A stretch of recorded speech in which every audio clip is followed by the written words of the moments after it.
قصه کوتاه عبدالمطلب چاه زمزم و خوراک طعام مردم همه در اختیارش بود با استثنای کلید کعبه و بیرق که در دست بنی عبدالدار بود دیگه همه در دست عبدالمطلب بود. یک سال چاه زمزم کم کم خشک شد کم شد آبش و این دعوت کرد مردم ای بیای یوردم کنه که گفتن این وظیفه تا یک ما کردور نیستیم. بسیار عذاب کشید مشکلی های زیاد قدید مرد کار گرفت پولش نمیرسه خیلی کندن که هرچی همون قبیله جرحم از همونجا وقتی که کوش میگرفتیان میرفتیان انا در زمانهای همون پیش وقتی که بنی خزاعه بولاشو غلبه کردن در یک آهوی طلایی و ده شمشیر همونجا موندگی بدیان بعد همون را کند برو ور چوی زمزم کشود کرد آب با ایسر جوشید برو آمد ولی بیرق سعودی را دیده ده چی دارم ده شمشیر هم اکم نشانه همون عبدالمطلب وقتی که دری کعبه را کرد همون ده شمشیر را در بولای توق شمشیر زینت زد های بولای دری کعبه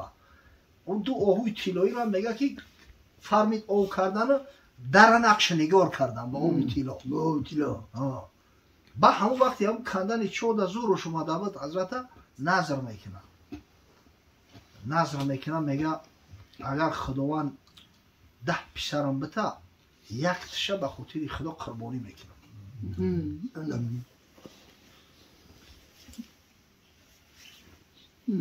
قدرت پروردگار خدای بزرگ میتش فرزندش میته با روایت 10 فرزنده با روایت 11 تا بعضی ها حتی 13 تا هم گفتگی هم یک 2 سال پیش بود 3 سال پیش بود در ماشین رفته استم یک برادر داریم برادری بسیار نزدیک حاجی احرار میگن خدا نگهش بداره چیکار میکنی حاجی میگه دخترچه ما در مکتب معلمش سوال کرده گفتم خدا پدر و مادر هم معلمه را رحمت کنه که تری سوال در مکتب بکنه ایره ببین دخترکه معلمش در مکتب سوال کرده ما پدر و مادرم عقلمون نمیگیره تری سوال را به فرزندمون ملایم عقلمون نمیگیره شاگردامون هم سوال را بته که همین شما همین فرزندای عبدالمطلب هم میدونه اینا نظر کرده بود که 10 فرزند کشید یک چه قربانی میکنم همون 10 فرزند کیا باشه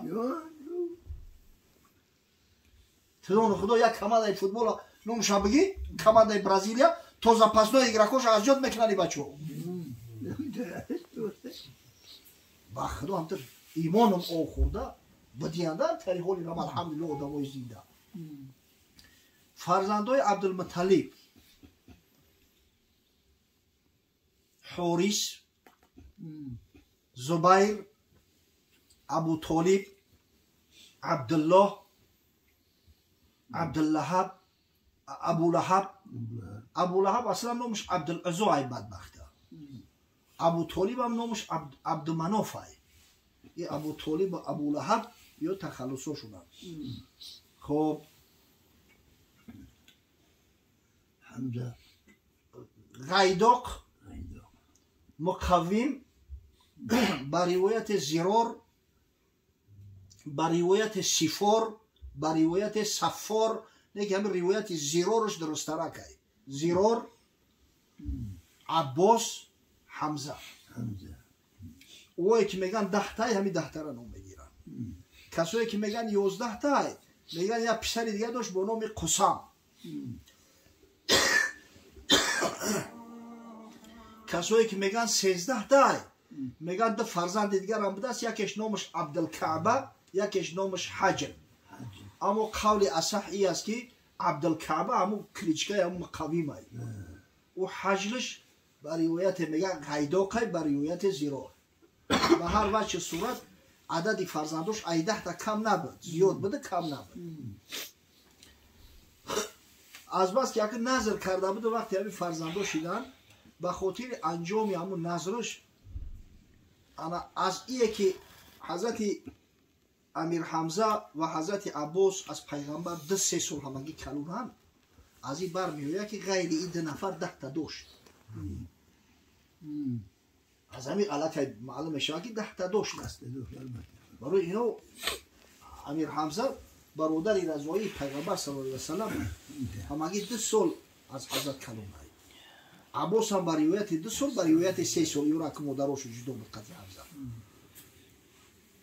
قصه کوتاه وقتی که هم 10 فرزند شده نظر کرده بود با خاطر انجام دادن هم نظر زمان جاهلیش این نظر زمان جاهلی بود میگه گرفت قرعه کشید به نام فرزنداش قرعه به نام عبدالله بود عبدالله برادر ابو طالب ابو طالب خطی عبدالله هر دوش از یک مادر وقتی که برآمد همه ابو طالب بسیاری بعد التجا و التماس کرد پدرش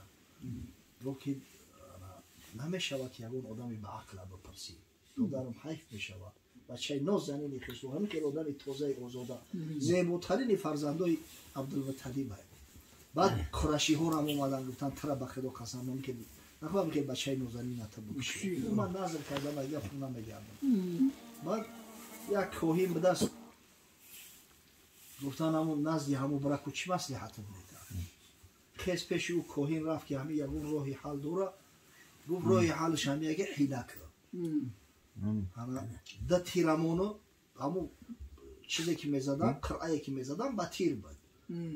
دریاتش نام عبدالله را بنویسه دریاتش 10 شتر بکش اگر به شرطی که شتر رو برو هم 10 شتر را بکش و همین خلاص انشالله شرطت حل میشه و مقصد که عدو میشه اما اگر نام عبدالله برمد 10 تا دیگه بزن کن همین تا زمانی که قرعه به نام شتر رو بروید مقصدی زم کردن میگیری 10 تا نه کرد میکشه قرعه به نام عبدالله در نوبتی دهم به میکشش که با شتر رو میگیره با یک خشی و خرسندی الان 100 شتر کشته همین فرزند موند و از پشت صلب این فرزند خداوند متعال رحمت عالمیان محمد مصطفی صلی الله علیه و سلم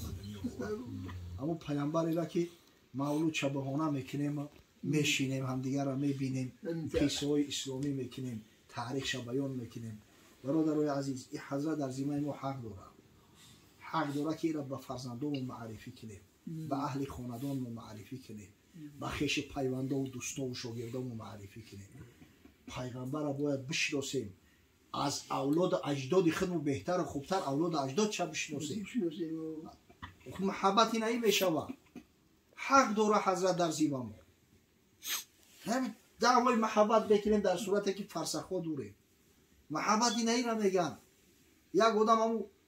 خونه سوخته اگر هم رونالدو را اگر دوست داشته باشه و محبت داشته باشه گودکش میگیره میبره پیش سرتراش میگه همونجاش یه حرفی زیب زد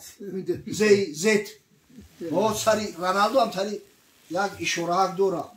عیب نیست به خدا قسم دعوای امتی میکنیم دعوای محبت بکنیم پیغمبر را نمیشناسیم نسل پیغمبر صلی الله علیه و سلم را نمیشناسیم هم عبدالمطلب عبرت نمیگیره ببینه یا ناموس ننگ شد ببینه در بین مردم خزرج در شهر مدینه منوره کلون شده است 500 کیلومتر از مکه دور لیکن نسل اولاد چه 20 از زیاد بود سبحان غرض از همین مجلس نشست و محفلهایی که برپا میشه و این همی یک چیز دیگر نیست اما فرزنده رو کم کمک آدم باید حواسمند کنه کسی که مثلا نامی همی امکای پیغمبر صلی الله علیه و سلم از یاد بدونه اینا بچم فرض کردیم که یک تلفن نوکیا بلای میخرمش کسی که اگر فرزندای حضرت صلی الله علیه و سلم ابو بولوش زن بدونه و ازواج مطهره حضرت صلی الله علیه و سلم بدونه یا تلفن سامسونگش میخرم خیلی کما یا ویلیکش میخرم یا کورتکش میگیرم فرزند تا باید یا چی بگیریش کو همین حواسمندش که با یک کار بگیره از یاد کنه ذوقمند شوه همین کارا کردن در کارای باور کنی اگر اون فرزندان را فکرشون ما نکنیم یگان کس ای تنیمون نمیکنن خداوند برکت بده بعضی شعر بچه‌ای هستن اونا ویکتری نمیکنن همون مینویسن سوالا میبرویا مردم حواسمند میکنن ایدوس شما که هنر میوی همون را میکنن همین کسی چه هنری داره در همین رو باید صرف کنه آدمی ثروتمند با ثروتش آدمی هنرمند به هنرش آدمی عالم به علمش قاری به قرائتش چه هنری داری باید در همین جدا صرف کنی یک یرمرکای میدان نشان دادن تای فردا روز قیامت به همون هنرت بعد بود معرفیت میکنن دوست داشتن سری زبانی نیست. دوست داشتن عملیه. دوست داشتن اینا عبدالرحمن هست. نمیگه چیلای زمستون هست، برف زده است، هوا سرد خنک. تری گفورا نمیگه ای ربی به خاطر پیامبر صلی الله علیه و سلم یک محفل تشکیل کردم. یعنی محبت میگن، اوی خروجات داره و ای صرف داره و ای خیلی کار و بار داره و ای خودگذشتگی که نباشه ایجوری. تو نگیرید طفل کی جوشد لبم، تو نگیرید ابر کی خندد چمن، تا گولا گریه نکنه در یاد او چش نمیزنه، سینش نمیته. تا ابر ناله و گریه نکنه علف نمیبروید، حاصل نمیشود. تا نگیرید کودک حلوا فروش بحری بخشایش کجا باید بجوش. خداوندی بزرگ صاحب خانه را و مهمانش و اهل خاندانش فردا روز قیامت از جمال دل مثالش از شفاعت حبیبش محمد صلی الله علیه و سلم برخوردار و با نصیب بگردانید. پروردگار بزرگ غیرت مون بده، همت مون بده، پافشاری مون بده که حقیقتا ثابت قدم و استوار باشه به دعوای امتی رسول الله صلی الله علیه و سلم. واقعا حضرت در ذمه ما حقی بزرگ داره. یک مینت بی‌نهایت بزرگی الله هست که برامون هدیه و عطا کرده است. پروردگار رو قدردان و قدرشناس ممکن که به قدر این نعمت بزرگی تو برسیم. بتوانیم به طریق باید شاید حضرت صلی الله علیه و سلم در خاندان در جامعه معرفی کنیم که امتها آشنا بشوند با پیغمبرشون. والله 100 بارم که تکرار کرده باشم ما میگم پیغمبر ما احتیاج به رکلام نداره، احتیاج به اوپاکوف نداره. فقط هم حجاب بگیره نشانش میده. هر کسی ببینه واقعا اگر ببینش بشناسش با صفتش آشنا شود عاشقش میشه. علاج نداره که عاشق حضرت محمد صلی الله علیه و سلم. خداوندی بزرگ فردا روز قیامت